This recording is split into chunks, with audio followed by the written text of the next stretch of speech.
প্রিয় শিক্ষার্থীবৃন্দ, ঐতিহ্যবাহী শামসুল হক খান স্কুল অ্যান্ড কলেজের অনলাইন ক্লাস আমার ঘরে আমার স্কুলে তোমাদের স্বাগত জানাচ্ছি। আমি মোহাম্মদ আলমগীর হোসেন, প্রাইমারি ইনচার্জ দিবা শাখা।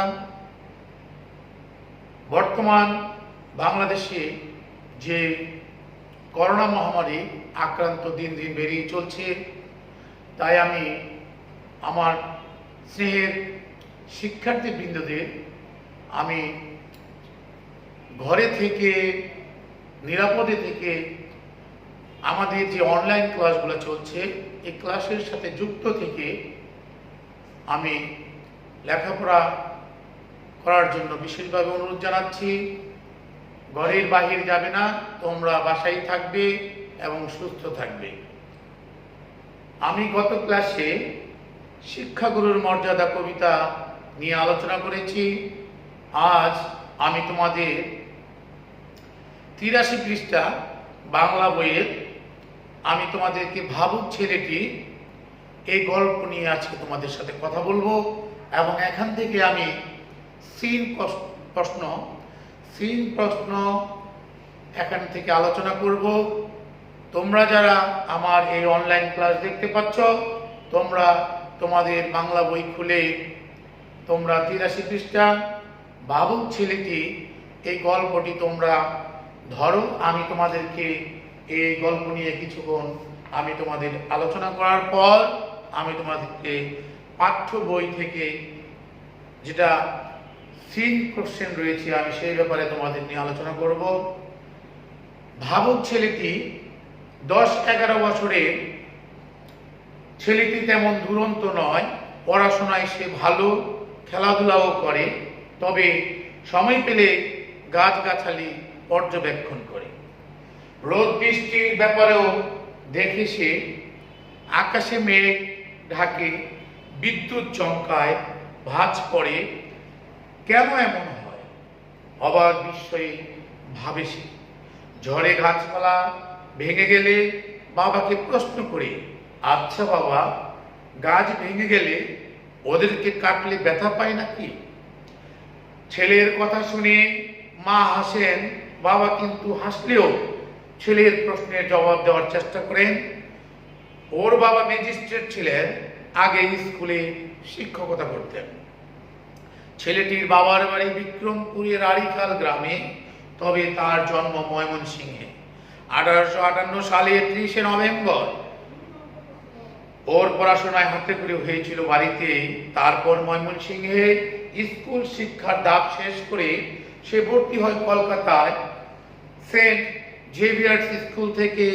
1874 সালে সে কৃতিত্বের সঙ্গে প্রবেশিকা পরীক্ষা পাশ করে। কৃতিত্বের ধারায় সে 1878 সালে FA পাশ করে। তারপর 1880 সালে বিজ্ঞান শিক্ষায় BS পাশ করে বিলেতে যায় ডাক্তারি পড়তে। সেই ছেলেটি বড় হয়ে প্রথম বাঙালি বৈজ্ঞানিক হিসেবে জগৎজোড়া খ্যাতি অর্জন করে। তোমরা অনেকেই হয়তো বুঝতে পেরেছ কে তিনি। সেদিনকার সেই ভাবুক ছেলেটি পরবর্তীকালে বিজ্ঞানী জগদীশ চন্দ্র বসু। আমি তোমাদের যতটুকু গল্প আমি তোমাদের পড়লাম, আসলে ভাবুক ছেলেটি যাকে নিয়ে লেখা সে আমাদের বাংলার প্রথম বিজ্ঞানী স্যার জগদীশ চন্দ্র বসু। তাকে নিয়ে এই গল্পটিকে রচনা করা হয়েছে। স্যার জগদীশ চন্দ্র বসু তিনি বিভিন্ন গবেষণামূলক কাজ করেছেন তার মৃত্যুর আগ পর্যন্ত। তাই স্যার জগদীশ চন্দ্র বসু তিনি প্রমাণ করেছিলেন গাছেরও প্রাণ রয়েছে। আমি প্রিয় শিক্ষার্থীদের দৃষ্টি আকর্ষণ করছি, তোমরা যারা আমার এই কথাগুলো শুনছ তোমরাও বুঝতে পারবে গাছেরও প্রাণ আছে। তিনি যেটা আবিষ্কার করেছিলেন, কারণ গাছ ছোট থেকে বড় হয় এবং গাছের যে অনুভূতি তোমরা দেখতে পাবে, অনেক গাছকে কাটলে বিভিন্ন রকমের প্রতিক্রিয়া দেখা দেয়, যা থেকে আমরা বুঝতে পারি গাছেরও প্রাণ রয়েছে। এটা সত্যিকারের যিনি গবেষণা করে যিনি এটা আবিষ্কার করেছিলেন সে আর কেউ নয়, আমাদের সেই বাংলার প্রথম বিজ্ঞানী স্যার জগদীশ চন্দ্র বসু। আমরা এই গল্প থেকে আমরা একটা সিন অনুচ্ছেদ আমি ব্ল্যাকবোর্ডে লিখেছি। আমি আশা করব প্রিয় শিক্ষার্থীবৃন্দ তোমরা এই অনুচ্ছেদটি মনোযোগ সহকারে শুনবে। আমি এটা তোমাদের পড়ে শোনাচ্ছি। 1915 সালে ব্রিটিশ ভারত সরকার তাকে নাইট উপাধি দেন, তাই তার উপাধি সহ নাম হয় স্যার জগদীশ চন্দ্র বসু। 1916 সালে তিনি অধ্যাপনা থেকে অবসর গ্রহণ করেন। স্যার জগদীশ চন্দ্র বসু তিনি প্রথম জীবনে অধ্যাপনার কাজে নিয়োজিত ছিলেন। তারপর তিনি সেই অধ্যাপনা থেকে অবসর গ্রহণ করে এর 2 বছর পর প্রতিষ্ঠা করেন জগদীশ চন্দ্র বসু বিজ্ঞান মন্দির। মৃত্যুর আগ পর্যন্ত তিনি সেই বিজ্ঞান মন্দিরে গবেষণা পরিচালনা করেন। বিজ্ঞান শিক্ষা ও চর্চার ক্ষেত্রে তার সফলতা বিজ্ঞানী গ্যালিলিও ও নিউটনের সমকক্ষ ছিল। ঢাকা বিশ্ববিদ্যালয় তাকে ডিএসসি ডিগ্রি প্রদান করেন 1935 সালে। জগদীশ চন্দ্র বসু ভারতের গিরিডিতে মারা যান 1937 সালের 23 নভেম্বর। অর্থাৎ আমরা যে অনুচ্ছেদটি আমি এই গল্প থেকে তুলে এনেছি, এই অনুচ্ছেদ তোমাদের খুব সম্ভব একটা ইম্পর্টেন্ট একটা পাঠ্য বই থেকে অনুচ্ছেদ। তোমরা এটা দেখবে এবং লিখে রাখবে। আমার আশা এখানে এই অনুচ্ছেদ পড়ে তোমরা কি বুঝতে পারলে, এই অনুচ্ছেদ পড়ে তোমরা কি বুঝতে পারলে, এখানে স্যার জগদীশ সম্পর্কে যে আমি সারসংক্ষেপে একটি অনুচ্ছেদ আমি লিখলাম, এখান থেকে শব্দার্থ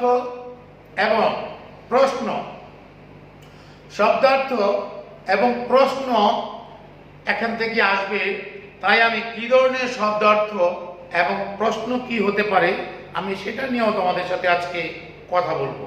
প্রিয় শিক্ষার্থীবৃন্দ, আমাদের এই অনলাইন ক্লাসে আমরা তোমাদেরকে যে সহযোগিতা দিয়ে আসছি, আমরা মোটামুটি তোমাদেরকে কিছুটা হিন্ট এবং কিছুটা তোমাদেরকে ধারণা দিচ্ছি। তোমরা বাসায় আরো গল্পটি ভালো করে পড়ে তোমরা এখান থেকে আরো কিছু ইম্পর্টেন্ট যে টপিক তথ্যগুলো রয়েছে তোমরা এটা আরো সুন্দরভাবে পড়ে তোমরা বাসায় আরো সুন্দরভাবে এখান থেকে জ্ঞান অর্জন করবে।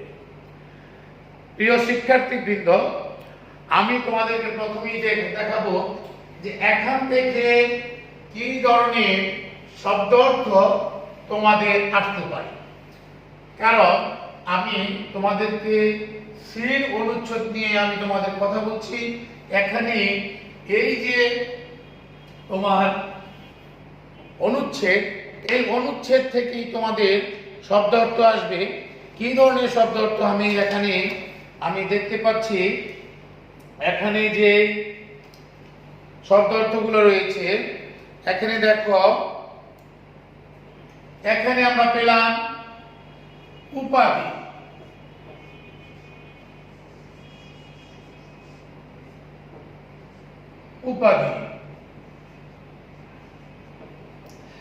আমরা যে ঢাকা বিশ্ববিদ্যালয় থেকে স্যার জগদীশ চন্দ্র বসুকে যে উপাধি দিয়েছিল সেখান থেকে আমরা উপাধি শব্দটি পেলাম। তারপর দেখবে তোমাদের অবসর, আমি যে বলেছিলাম যে অধ্যাপনা থেকে সে অবসর গ্রহণ করেছেন, সেখান থেকে অবসর।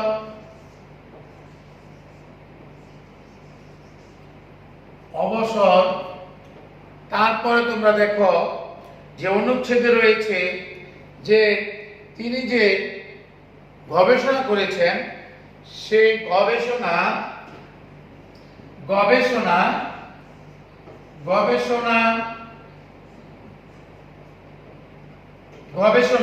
এটা একটা শব্দ। তারপর তোমরা দেখতে পাবে যে তিনি কি নিয়ে চর্চা করতেন। এই চর্চা একটা শব্দ, চর্চা, তিনি যে চর্চা করতেন স্যার জগদীশ চন্দ্র বসু, তারপর তার যে গবেষণাগুলোকে স্বীকৃতি দিয়েছিল, এই স্বীকৃতিও একটি তোমার শব্দ।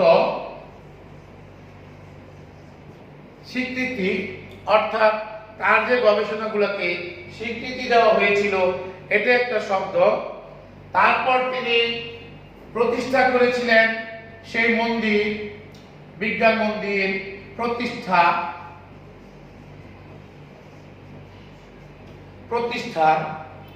তারপর সেই অনুচ্ছেদে আমরা আরেকটি পেলাম যে তিনি 1937 সালে যে মৃত্যুবরণ করেন। তাহলে মৃত্যু একটি শব্দ, মৃত্যু।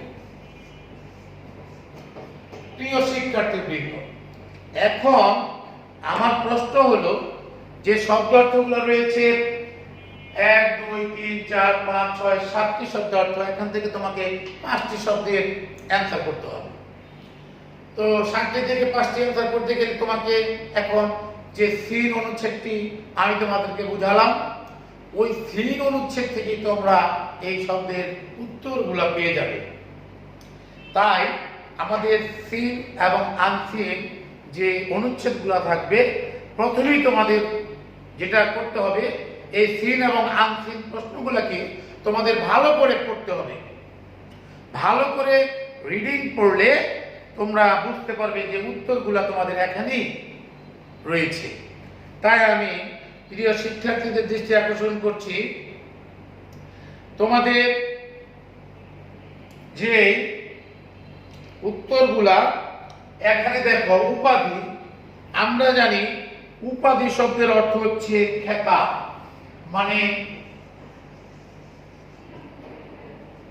খেতাব অর্থাৎ কারো একটা উপাধি দেওয়া, কাউকে কোনো কিছুতে যেটাকে বলে নামের সাথে আরো কিছু উপাধি, যেমন খেতাব, যেমন স্যার জগদীশ চন্দ্র বসু। প্রথমে ছিল তার নাম জগদীশ চন্দ্র বসু, তারপর স্যার যোগ হলো, এটা একটা তার খেতাব। তাহলে এই আমরা উপাধি শব্দের অর্থ পেলাম খেতাব, ওইটা সিন যে অনুচ্ছেদটি রয়েছে এর মধ্যে রয়েছে।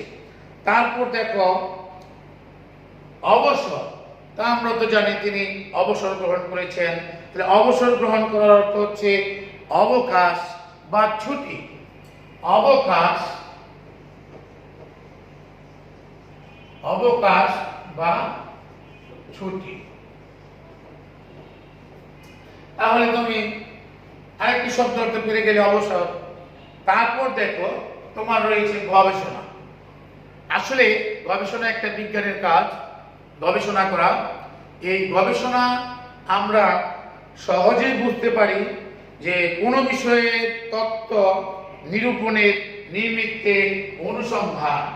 আমরা গবেষণাকে অনুসন্ধান হিসাবেও বলতে পারি। আবার এটাকে আরেকটু সাজিয়ে লিখতে গেলে যে কোনো বিষয়ের তত্ত্ব, কোনো বিষয়ের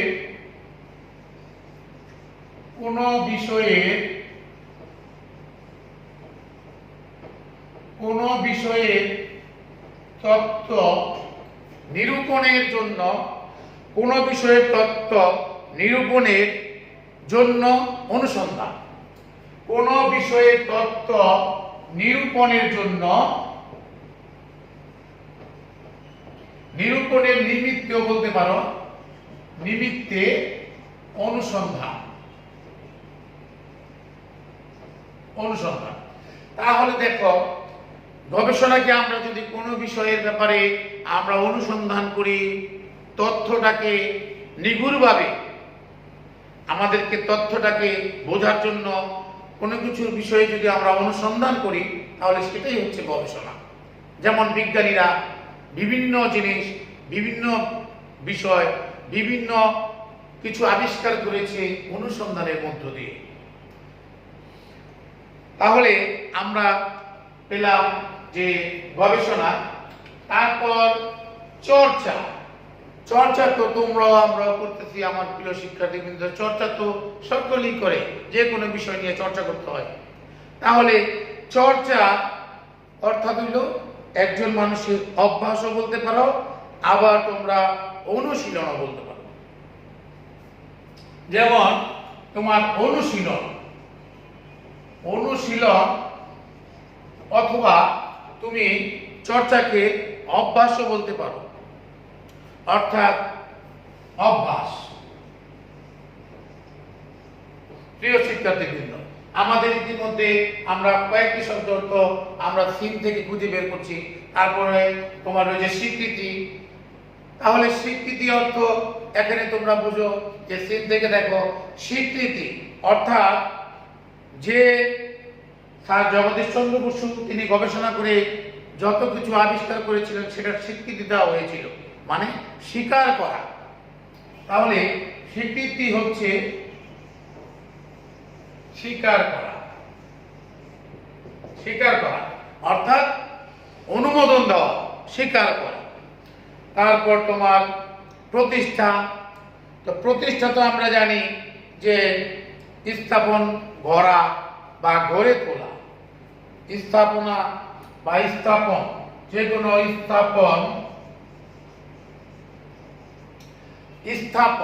অর্থাৎ যে বিষয়টা প্রতিষ্ঠা অর্থাৎ স্থাপন বা তোমার গড়ে তোলা, স্থাপন গড়া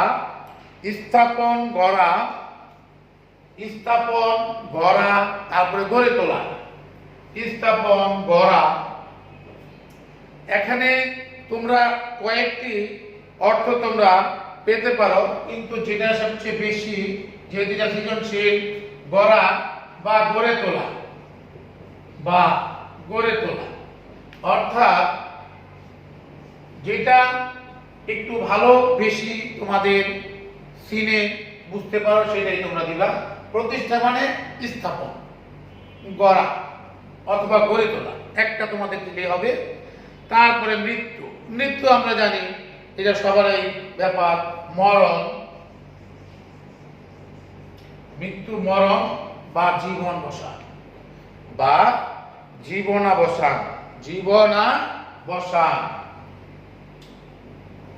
প্রিয় শিক্ষার্থীবৃন্দ, তোমরা জীবনাবসান,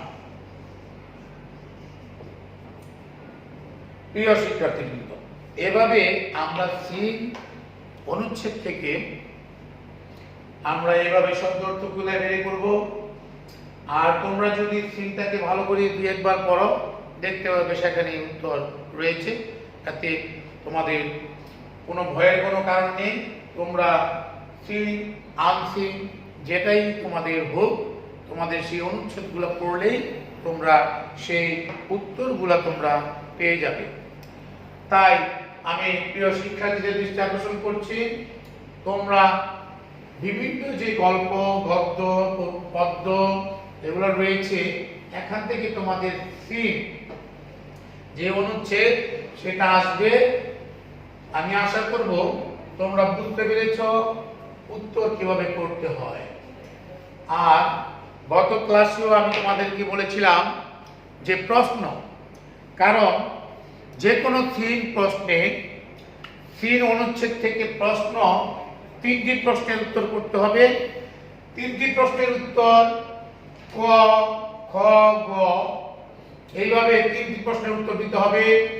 এই 3টি প্রশ্নের জন্য তোমাদেরকে 10 নাম্বার যেহেতু সিনে দিবে। আমাদের এখানে মুখস্থ করার চেয়ে আমাদের বোঝাটা দরকার বেশি, কারণ প্রশ্ন তোমাদের সিন থেকে যেভাবে হইতে পারে সেটা তোমাদের সিন এবং গল্প, আমরা টোটাল গল্পটাকে ভালোভাবে যদি আমরা অবজার্ভ করি, আমরা ভালোভাবে যদি গল্পটাকে পড়ি, আমাদের উত্তর আমরা বলতে পারবো সুন্দর করে। যেমন অনুশীলনীর প্রশ্ন রয়েছে, অনেক সময় অনুশীলনীর প্রশ্ন থেকেও সিন প্রশ্ন হতে পারে, আবার অনেক সময় অনুচ্ছেদ থেকেও তোমাদের সিন প্রশ্ন তৈরি করে দেওয়া হতে পারে। তাই তোমাদের যেমন তোমাদের যে বিষয়টাকে খেয়াল করতে হবে, যেমন আমরা একটি প্রশ্ন নং প্রশ্ন যেটার জন্য 2 নম্বর, তাহলে আমরা যদি বলি যে স্যার জগদীশ চন্দ্র বসুকে কারা নাইট উপাধি প্রদান করেছেন, তাহলে এখানে একটা প্রশ্ন, স্যার জগদীশ চন্দ্র বসুকে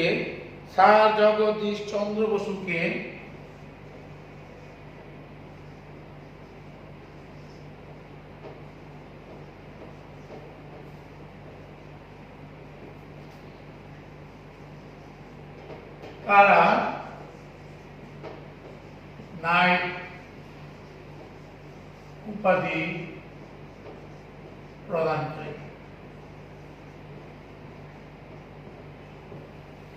কারণ আমরা অনুচ্ছেদে আমরা পেয়েছি যে নাইট উপাধি কারা প্রদান করেছিল স্যার জগদীশ চন্দ্র বসুকে, আমরা সেইভাবে প্রশ্নটি তৈরি করলাম। তো সেইভাবে প্রশ্নটি তৈরি করার ফলে এখন ছাত্ররা সহজেই, শিক্ষার্থী তোমরা বুঝতে পেরেছ যে স্যার জগদীশ চন্দ্র বসুকে কারা নাইট উপাধি প্রদান করেছিলেন। তাহলে আমি তোমাদের প্রশ্নে যে অনুচ্ছেদ, আমি প্রথমেই তোমাদেরকে প্রথম লাইনে যেটা বলেছিলাম যে 1915 সালে ব্রিটিশ ভারত সরকার জগদীশ চন্দ্র বসুকে নাইট উপাধি দিয়ে ভূষিত করেছিলেন। কিন্তু এখানে আমি তোমাদেরকে গত ক্লাসে আমি একটু ভূমিকার আকারে প্রশ্নের উত্তরগুলো দেওয়ার জন্য তোমাদের বিশেষভাবে অনুরোধ করেছিলাম। তাহলে আমি যদি এখানে 2 নং প্রশ্নের উত্তর ক, এখানে যদি আমি উত্তর এইভাবে লিখে, কারণ এইটা 2 নং প্রশ্নে থাকবে, তাহলে আমরা লিখতে পারি ভাবুক ছেলেটি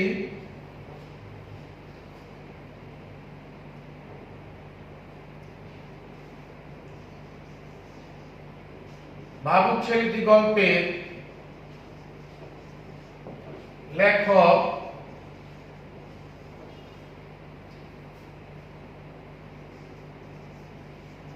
তিনি তার গল্পে ভাবুক ছেলেটি গল্পের লেখক, তিনি তার গল্পে স্যার জগদীশ চন্দ্র বসুকে কারা নাইট উপাধি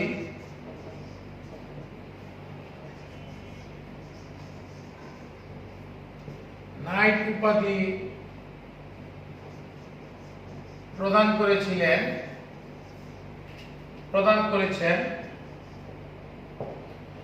ভাবুক ছেলেটি গল্পের লেখক, তিনি তার গল্পে স্যার জগদীশ চন্দ্র বসুকে কারা নাইট উপাধি প্রদান করেছেন তা অত্যন্ত সুন্দরভাবে তিনি তার গল্পে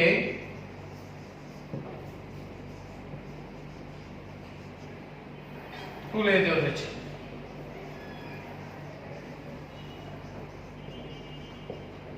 নিচে তা বর্ণনা করা হলো।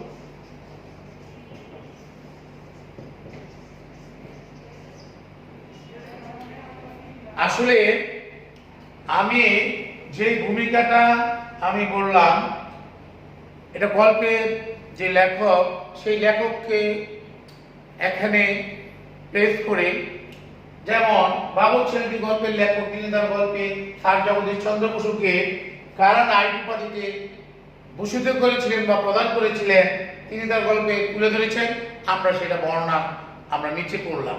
তাহলে এখন যদি আমরা নিচে যে 1915 সালে, আমি যেটা প্রথম বলেছি, 1915 সালে ব্রিটিশ ভারত সরকার স্যার জগদীশ চন্দ্র বসুকে নাইট উপাধি প্রদান করেছিলেন, এমনকি তার উপাধি সহ নাম হয় স্যার জগদীশ চন্দ্র বসু। প্রথম যিনি জগদীশ চন্দ্র বসু নামে ছিলেন, পরবর্তীতে নাইট উপাধি যখন তাকে প্রদান করা হলো, তখন তার নাম হলো স্যার জগদীশ চন্দ্র বসু। তাহলে প্রিয় শিক্ষার্থীবৃন্দ, তোমরা বুঝতে পেরেছ যে বাবুর ছেলেটি গল্পটি আমাদের সেই বিজ্ঞানী তোমার স্যার জগদীশ চন্দ্র বসু তাকে নিয়ে লেখা হয়েছে। তাই আমি বিভিন্নভাবে তোমাদেরকে বোঝাতে চেষ্টা করেছি যে স্যার জগদীশ চন্দ্র বসুর যে জীবনী, প্রথমে তিনি অধ্যাপনায় ব্যস্ত ছিলেন, তারপরে তিনি বিজ্ঞান মন্দির, তারপরে তিনি নাইট উপাধি, তারপর ঢাকা বিশ্ববিদ্যালয় থেকে তিনি বিএসসি ডিগ্রি লাভ করেছিলেন। এই যে বাবুর ছেলেটি গল্প, এই গল্পটি তোমরা আরো ভালো করে পড়বে। তোমরা আমাদের যে স্কুল ডায়েরিটা হাতে নাও। স্কুল ডায়েরিটা হাতে নিয়ে তোমরা সেখানে HW বাড়ির কাজ লিখে ফেল। HW বাড়ির কাজ, তোমরা বাড়ির কাজ লিখে ফেল।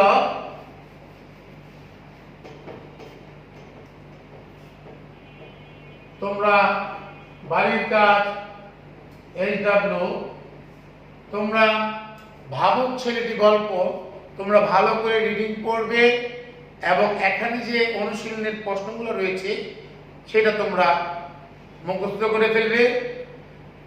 আমরা পরবর্তী ক্লাসে তোমাদের দ্বিতীয় সেমিস্টারে আরো গল্প কবিতা রয়েছে, আমরা সেই বিষয়ে আমরা তোমাদের আরো আলোচনা করব। আজকে এই পর্যন্তই। পরবর্তী ক্লাসে তোমাদের সাথে আবার দেখা হবে। তোমরা ভালো থাকো, সুস্থ থাকো, আমরা এই আশাই করি। তোমরা আমাদের জন্য দোয়া করবে, আমরা যাতে সুস্থ থাকি, সুস্থ থেকে তোমাদেরকে এই অনলাইন ক্লাসে তোমাদের পাঠদান করতে পারি। এই জন্য মহান রব্বুল আলামিনের কাছে আমাদের জন্য দোয়া করবে। এই বলে আজকের ক্লাস সমাপ্ত করলাম। আল্লাহ হাফেজ।